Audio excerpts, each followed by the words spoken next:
இருக்கு.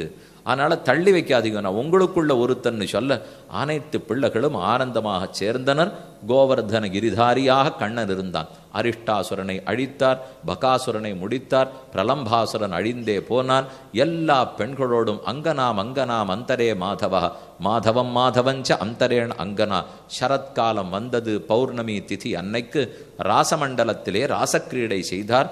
ஒரு கண்ணன் ஒரு கோபிகை, ஒரு கோபிகை ஒரு கண்ணன், ரெண்டு கண்ணன் பார்த்தா நடுவில் ஒரு கோபிகை, ரெண்டு கோபிகைன்னு பார்த்தா நடுவில் ஒரு கண்ணன், அடுத்து கண்ணன் கோபிகை கண்ணன் கோபிகைன்னு அப்படி வட்ட வடிவமான நின்று ஒத்தருக்கொத்தர் அவாவா அப்படி தோள் மேல கையை வச்சு ஆட ஆரம்பிக்கிறா. அங்கனாம் அங்கனாம் அந்தரே மாதவா மாதவம் மாதவஞ்ச அந்தரேன அங்கனா. ஆட்டம் ஆட ஆட கோபிகைகளுக்கு ஆனந்தம் தலைக்கு மீறி படுத்து இன்னும் கொஞ்ச நேரம் ஆனந்தப்பட்டாள்னா உயிரே போனாலும் போடும். கண்ணன் அந்த இடத்திலேயே தன்னை மறைத்து கொண்டார்.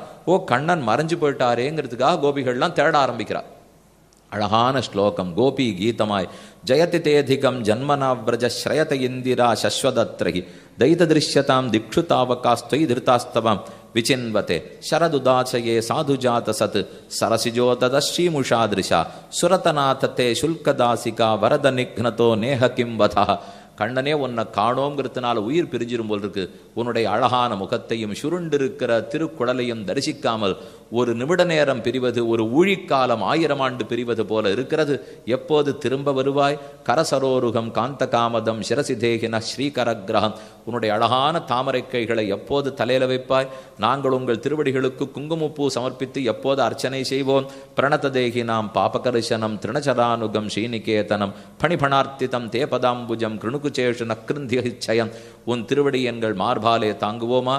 அந்த காளியன் பேரிலே ஆடின திருவடி, திருவிக்கிரமனையே ஒரு நாள் வளர்ந்து அத்தனையுமாக உலகத்தை அளந்த திருவடி, இது எப்போது கிடைக்கும்னு தெரியலேன்னு சுத்தி வரா. கடைசியில கண்ணன் தோன்றுவதாகவே இல்லை. 2 காலடி சொடர் மட்டும் தடுறது. இப்படி ஒரு ரெட்டை காலடி, அப்படி ஒரு ரெட்டை காலடி.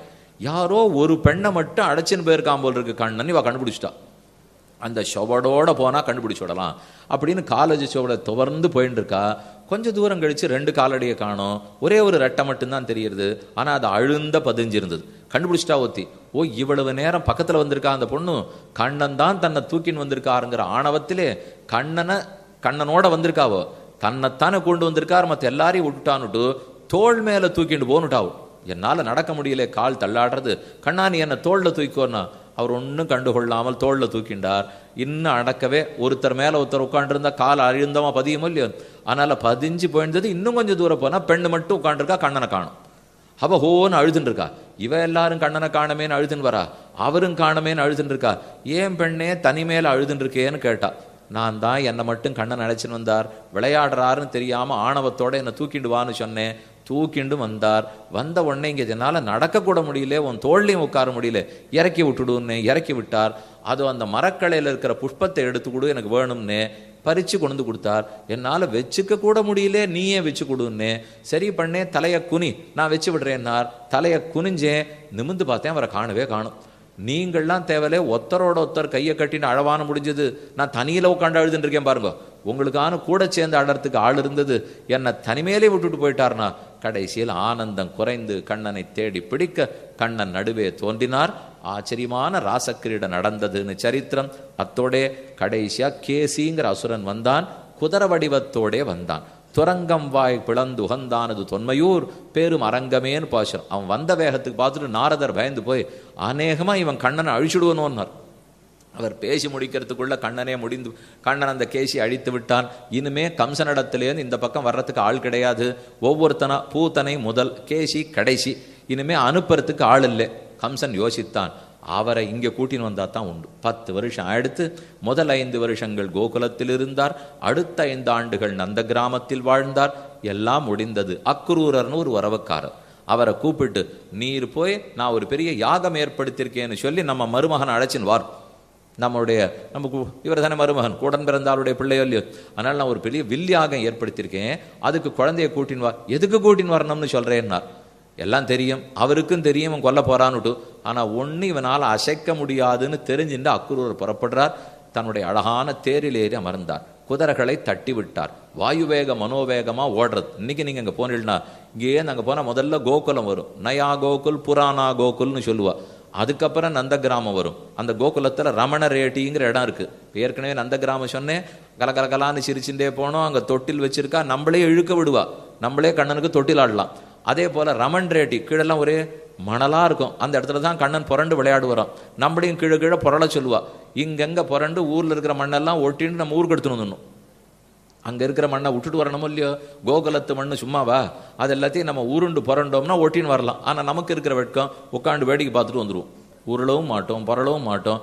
அதெல்லாம் எப்படி சுவாமி பண்ண முடியும், ரொம்ப வெக்கமாக இருக்குது. அவள்லாம் எப்படியோ உருண்டு புரள்றா, எங்களுக்கு அது கண்ணனே உருண்டு புரள்றார். இதில் நமக்கு உங்களுக்கு என்ன வெட்கம் வச்சிருக்கு? இப்போ இக்கரையிலேருந்து அக்கறையிலே கோகுலத்தில் கண்ணன் இருக்க, அக்குரூர் இங்கிருந்து போனார். போகிறச்சே நினச்சிருக்கா, நித்தியம் கம்சன் முகத்தில் முழிச்சிருக்கோம், இன்னைக்காவது கண்ணன் முகத்தில் முழிப்போம். எந்த நல்ல பாக்கியமோ இன்னைக்கு நமக்கு. அத்தியமே சபலஞ்சன்ம சுப்பிரபாதாச்ச மேனிஷா. போனார், கண்ணனை கண்டார், இருவரும் ராத்திரி முழுக்க உரையாடினர். கண்ணனே, உன் மாமன் உன்னை கூப்பிடுகிறான், சரி வருகிறேன். கண்ணனும் பலராமனும் ஏற்றுக்கொண்டனர். ஓர் உயிராக இருந்த கண்ணனை கோகுலத்திலிருந்து பிரித்து கூட்டி போகிறார். இன்னைக்கு இருக்கு அக்குரூர காட்டுன்னு இடம் வச்சிருக்கா. கோகுலத்திலேருந்து அவர் கிளம்பின இடம் இது. நந்த கிராமத்திலேருந்து போனது, மதுராவில் எங்கே போய் ஏறினார், யமுனை எங்கே தாண்டினார், எல்லாம் நேராக போனீங்கன்னா நீங்கள் நன்னா சேவிச்சுக்கலாம். அவர் கிளம்பி போகிறச்சே எல்லா பெண்களுக்கும் ஒரே வருத்தம். கடைசியில் இந்த பிள்ளைக்கு யார் அக்ரூரன்னு பேர் வச்சாலோ, இவ அப்பா அம்மா இவருக்கு குரூரன்னு பேர் வச்சிருக்கணும். அதை விட்டுட்டு யார் அக்ரூரன், அக்ரூரன்னா கொடுமை இல்லாதவர்னு அர்த்தம். இவரா ஒரே கொடுமைக்காரர். கண்ணன் நம்மகிட்டேருந்து பிரிச்சே இவர் தான் கூட்டின்னு போறார். இனிமே கண்ணன் திரும்பியே வரமாட்டார். அப்போ ஒரு பெண்ணு சொல்றா, இது நாள் வரைக்கும் கிராமத்தில் இருந்துட்டார் கண்ணன், அவர் பாட்டுக்கு இருந்தார். இப்ப நகரத்துக்கு போயிட்டா நகரத்து பெண்கள் பேச்சில் மயங்காத ஆண்கள் இருக்க மாட்டான் அவள். இன்னூத்தி சொல்றா, அப்படின்னா கிராமத்து பெண்கள் பேச்சுக்கு வரமாட்டாரா? வரவே மாட்டார். இப்போ பார், அங்கே போய் பேச போகிறாளா? இனிமே அந்த ஒரு அவள் சொன்னது நடந்து போச்சு. அதுக்கப்புறம் கண்ணன் கோகுலத்துக்கு திரும்ப வரவே இல்லை, கோபிகளை பார்க்கவே இல்லை. உத்தவரை மட்டும்தான் ஒரு தரம் அனுப்பிச்சு வச்சார். இக்கரையிலேருந்து அக்கறைக்கு வந்துட்டா. வர்ற வழியில் அக்ரூரர் கரையில் நிறுத்தி வச்சுட்டு தீர்த்தமாடி சந்தியாவந்தனம் பண்ணுறதுக்காக போனார். உள்ளே இறங்கினார். அந்த சமயம் அவருக்கு ஒரு இருமாப்பு வந்தது. நாமா கொண்டு கண்ணன் அழைச்சின்னு வருவோம், நம்ம தேரில் தான் கண்ணன் வருகிறார். நினைச்சவர் உள்ள குளிக்க வச்ச கண்ணன் இவருக்கு பாடம் போகட்டோன்னுட்டு அப்படியே தேரில் உட்காண்டிருந்தா போல யமுனை ஆற்றுக்குள்ள காட்சி கொடுத்தார். நம்ம தானே வெளியில் உட்காந்து வச்சுட்டு வந்தோம், இவர் எங்கே இப்போ யமுனைக்குள்ளே இருக்கார்? என்ன நிமிந்து மேலே பார்த்தார், அப்படியே தேரில் உட்காண்டிருந்தார். தேரில் உட்காண்டிருக்காரே, உள்ளே இருக்காரா இல்லையா? உள்ளே குனிஞ்சு பார்த்தார், அப்படியே உள்ளே இருந்தார். ஓ, நம்ம தான் இவனை சரியா புரிஞ்சுக்கல, நாம அவனை அணைச்சு கூட்டின்னு வந்துட்டுறதான் நினைச்சுடுறோம். உலகம் முழுக்க தன் திருமேலில் அணைச்சுருக்கிறவர் அவருங்கிற உண்மை இப்பதான் புரிஞ்சுட்டேன். என்ன ஸ்தோத்திரம் பண்ணி விட்டு கண்ணனை உள்ள கொண்டு வந்தார். நீ திரும்பி போ. மதுரா பிறந்த ஊருக்கு 10 வருஷம் கழிச்சு வந்திருக்கேன். பிறந்தன்னைக்கு கிளம்பி போன ஊர். யாருக்கா இருந்தாலும் இந்த பிறந்த ஊர்னா ஒரு மண் பற்று இருக்குமே. 10-20 வருஷம் கழிச்சு திரும்பி வந்துடனாலும் நம்ம பால்யத்தில் யாரெல்லாம் ஸ்னேகம் இருந்தது, யாரோடெல்லாம் கிட்டுப்புள்ளு விளையாடி இருக்கோம், யாரோடெல்லாம் பந்து விளையாடி இருக்கோம், எங்கெங்கெல்லாம் சுற்றி இருக்கோம், எங்கெங்கெல்லாம் திருடி இருக்கோம், எல்லாம் ஞாபகம் வருமோ இல்லையோ. எல்லாம் கண்ணன் இருக்கவே இல்லையே. அன்னைக்கு பிறந்தார், பிறந்த அன்னைக்கு ராத்திரியே போயிட்டார். திரும்ப வந்தவர் பலராமன்ட்ட சொல்கிறார், அண்ணா இது வரைக்கும் கிராமத்தில் இருந்துட்டோம், அலங்காரமே நம்ம பண்ணிட்டு தெரியாது, இப்போ நகரத்துக்கு வந்திருக்கோம். இப்போ கிராமத்தில் இருக்கிறவா ஏதானு மேலே ஒரு தோளில் துண்டை போட்டுண்டே எல்லா காரியத்தையும் முடிச்சுட்டு வந்துடுவா. ஆனால் நகரத்திலே 4வது மாடியில் ஒருத்தர் இருந்தால் குப்பை கொட்டை கீழே போனால் கூட அலங்காரம் வேண்டு போய் தான் கூட்டிகிட்டு வருவா. கொட்டை போகிறது குப்பை, ஆனால் அதுக்கே நகரம் சுவாமி அந்த மாதிரிலாம் போயிட முடியாது. செருப்பு போட்டுக்கணும், எல்லாம் போட்டுக்கணும், கால் சராய் போட்டுக்கணும், போட்டுட்டு போய் அதுக்கு முகத்துக்கு பூசிக்கிறதெல்லாம் பூசிக்கணும், எல்லாம் பண்ணிட்டா தான் குப்பையே கொட்டலாமா. அது நகரம், இது கிராம வாழ்க்கை. அதனால் நாம் இப்போ வஸ்திராலங்காரம் பண்ணிக்கணும், சந்தனாலங்காரம் பண்ணிக்கணும், புஷ்பாலங்காரம் பண்ணிக்கணும். 3 பேரை தேர்ந்தெடுத்தார். குப்ஜாங்கிற கூனி திருவக்கரா அவரிடத்துல சந்தனத்தை வாங்கி பூசிக்கொண்டார்.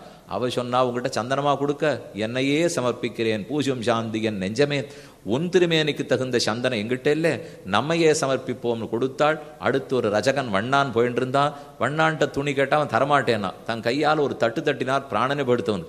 அடுத்து ஒரு குறுந்தெரு சந்துக்குள்ள ஒரு மாலாக்காரன் பூத்தொடுத்து விற்கிறவன் இருந்தான், பரமபக்தன். அவனிடத்துல போய் கதவை தட்டினார். சாயங்காலம் மணி 7க்கு மேலே ஆயிடுது. பிரசாத பரமௌநாதௌ மமகேக முகாகதௌ தன்யோகம் அர்ச்சயிஷ்யாமி இத்தியாக மல்யோபஜீவனா. நீ வந்ததே பாக்யம்னு மிச்சமிருந்த பூவை சமர்ப்பிச்சார். ஆனந்தமாக ஏற்றுக்கொண்டார். நன்னா அலங்காரத்தை பண்ணிண்டு மறுநாள் கம்சனை சந்திக்க போவோம், தனுர்யாகத்துக்கு செல்வோம் என்னார்.